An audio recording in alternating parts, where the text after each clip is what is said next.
How are preparations going? I think you're in week 2 now at training camp. How are preparations going for the upcoming season? We're right on schedule and excited about what we're doing. I think we got some good things going on out here. I think the energy level is exceptionally high.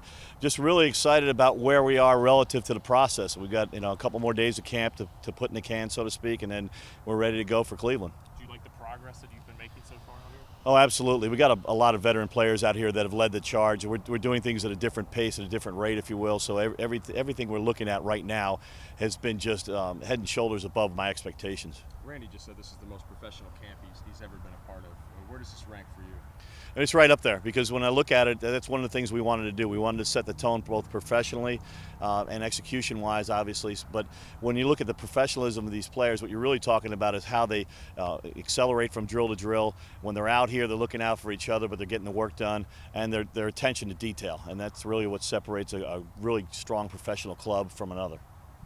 Any surprises coming through this camp, like whether it be an individual player or just a group as a whole? Really, the biggest surprise, I think, has been the receiver group as a whole. I mean, that group is loaded with talent, and we knew we had a lot of talented players at that group, but just really how thick it is very surprising. And I can say the same with the defensive line. It's almost like, to get a starting rotation, we can't go wrong with 5 or 6 of the players that we have at that position, knowing we can only field 4. So great aspect of the camp, and just right now, the decisions are going to be tough coming down to the final cuts. Coach, what about opening up around Cleveland? Great football area up there.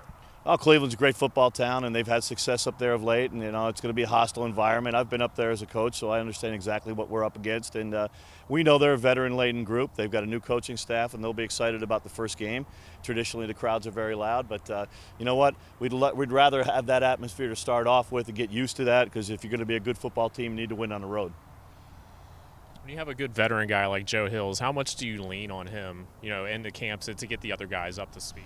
I've been trying not to lean on him very much in camp, but he keeps jumping in there. He's one of those guys that you can't get him out of there. He loves to practice, loves to compete, but when it comes to game time, certainly you're going to look at the Offensive Player of the Year and you're going to lean on him heavily. So great weapon to have, but also knowing that we got to keep him healthy.